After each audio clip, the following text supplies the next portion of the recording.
Halo Sobat IndiHome, selamat datang dan bergabung kembali di program Join, Just on IndiHome. Ini adalah program yang membahas perkembangan terbaru dan tips serta trik mengenai edukasi, parenting, teknologi, dan lain sebagainya. Dan tentu saja akan dibahas bersama dengan para ahli dan para influencer. Eksklusif hanya di media sosial IndiHome. Pada tema hari ini kita akan membahas mengenai digital ekonomi, bisnis berbasis digital bersama saya, Renald Kasali dari Rumah Perubahan.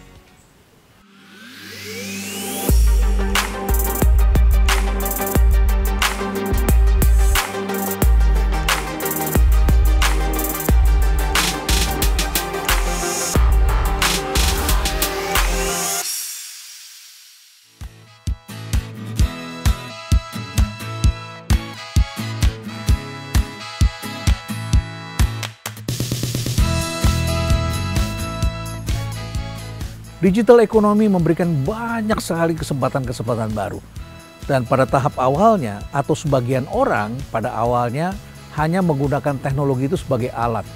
Tapi caranya masih sama. Antara dunia analog dengan dunia digital dilakukan sama, hanya dipindahkan saja. Tetapi ini tidak berhasil. Banyak orang tidak berhasil. Dunia digital merubah banyak hal. Teknologi itu merubah perilaku. Teknologi itu merubah ekosistem. Yang tadinya kita berada dalam suatu perusahaan, melakukan sesuatu sewa tempat, hari ini kita bebas menjelajah kemana-mana. Tetapi setiap orang tentu harus membuatnya menjadi hidup. Dan ini tentu ada tantangannya. Tapi sebelumnya Sobat IndiHome, silakan mengunjungi microsite www.indihome.co.id/join yang berisi ragam edukasi serta program Join. Selain itu, terdapat halaman pretest dan posttest yang tentu saja sangat penting bagi Anda isi untuk mendapatkan e-certificate setelah Anda mengisinya.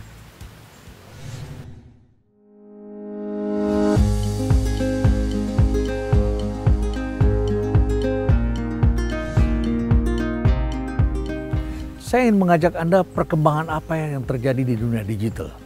Hari ini kita menyaksikan bahwa Indonesia adalah negara kedua di Asia Tenggara setelah Vietnam yang mengalami ledakan jumlah orang yang memasuki ke dalam dunia digital.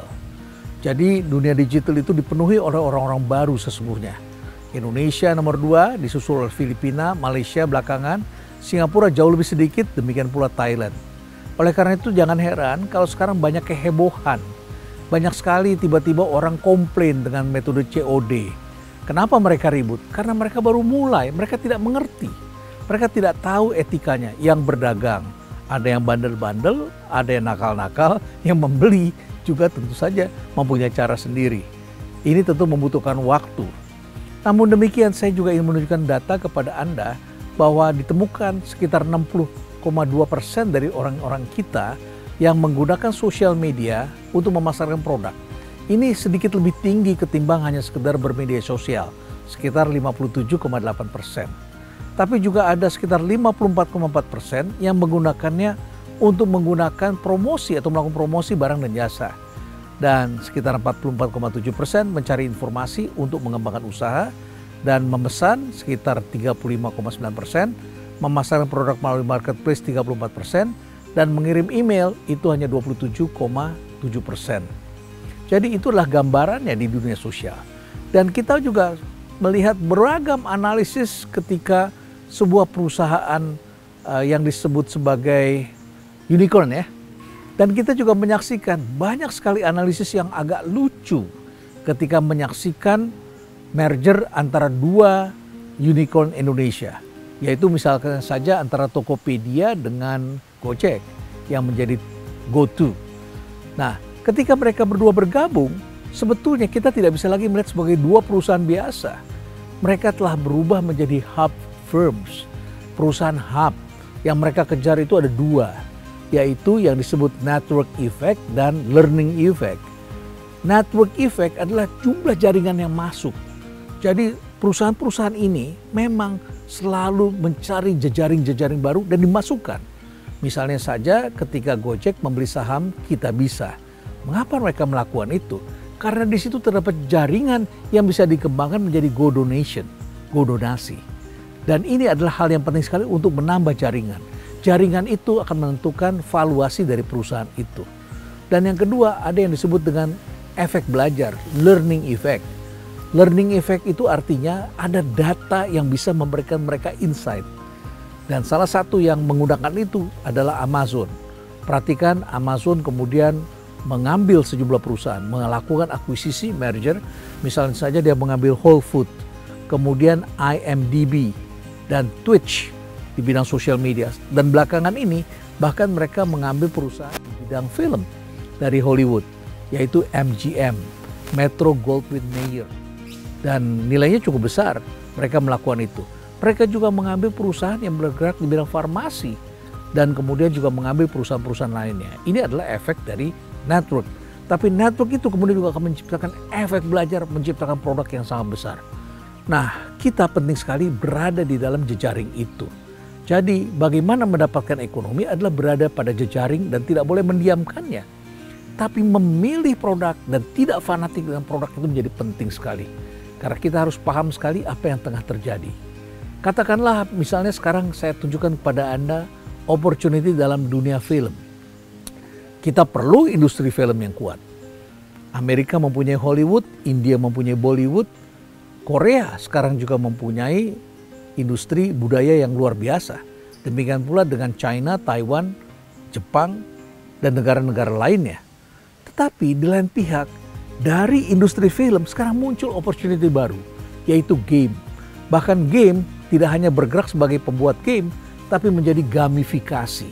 Dari anak-anak muda yang tadinya hanya sekedar membuat game untuk bermain, sekarang digunakan untuk edukasi, sekarang digunakan untuk ke dunia kedokteran, dalam dunia riset untuk memotong virus dengan menggunakan game, dalam perang menggunakan alat-alat seperti game, dan kemudian juga menggunakan drone. Dikembangkan oleh anak-anak muda. Demikian pula dunia konstruksi, edukasi, dunia kesehatan, semua mulai menggunakan game. Dan tahukah Anda kalau kita melihat ada film terkenal di Hollywood yang jumlah penontonnya sangat besar. Tapi dia menghasilkan duit juga lumayan besar, yaitu 2,8 billion US dollar misalnya, 2,8 miliar US dollar. Kos untuk membuatnya tentu juga sangat besar, 356 juta dolar. Saya kasih contoh saja kepada Anda untuk membuat film yaitu Avengers. Avengers ini menghasilkan pendapatan yang luar biasa, yaitu 2,8 miliar US dollar. Berapa triliun itu? Besar sekali. Tapi untuk membuatnya juga memerlukan biaya yang sangat besar, yaitu 356 juta dolar. 356 juta dolar menghasilkan 2,8 miliar US dollar. Besar sekali efeknya. Tapi ini tak seberapa kalau kita melihat apa yang terjadi di dunia game. Saya berikan contoh Anda sekarang pada pembuatan game. Katakanlah game GTA. Berapa kos untuk membuatnya? Juga besar itu, yaitu 275 juta dolar. Tapi ini masih lebih murah daripada pembuatan film Avengers tadi. Ya, beda sekitar 100 juta dolar barangkali. Lebih dari 100 juta dolar. Nah, tapi salesnya atau revenue yang didapatnya ini berlipat-lipat lebih besar. Kalau tadi dalam pembuatan film Avengers dicapai penjualan 2,8 billion, ini menghasilkan 9,3 billion US dollar. Artinya kita harus pandai mencari opportunity.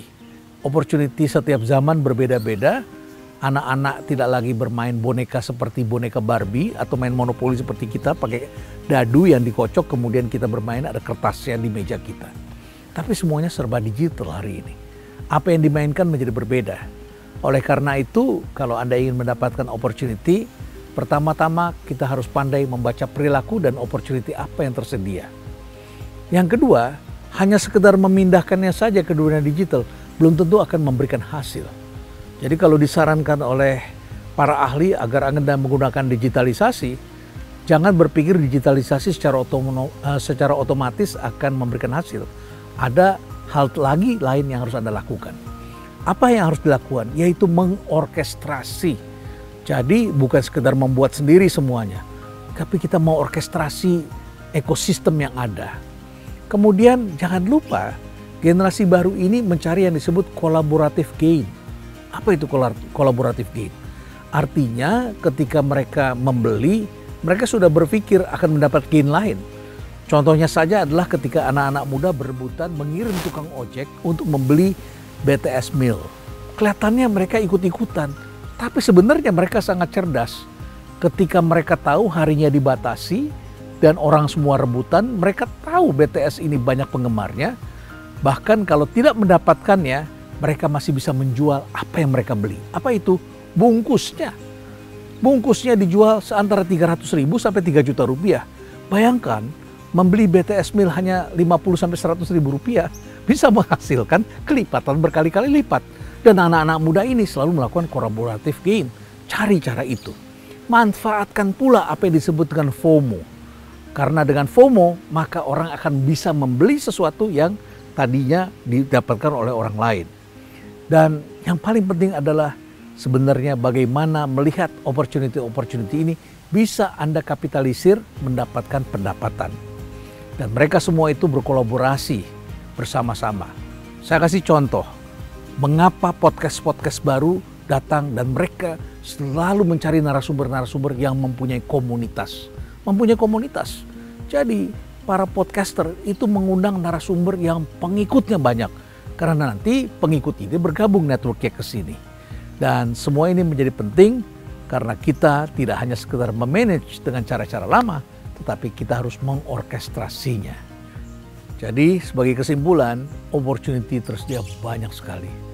Namun tidak bisa didapat kalau Anda tidak berada di dunia itu dan tidak paham bahwa satu hal berubah, yang lain ikut berubah.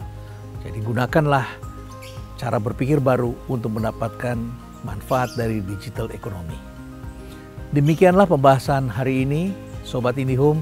Ingat ya, untuk selalu mengunjungi www.indihome.co.id/join. Dapatkan edukasi dari para ahli dan lakukan pretest serta post-test yang tersedia dalam edukasi untuk bisa mendapatkan e-certificate. Tentu saja akan ada banyak pembahasan seru lain untuk Sobat IndiHome dapat pula mengirimkan saran serta kritik Anda untuk program Join ini. Saksikan terus episode Join lainnya hanya di media sosial IndiHome. Aktivitas tanpa batas, karya tanpa batas.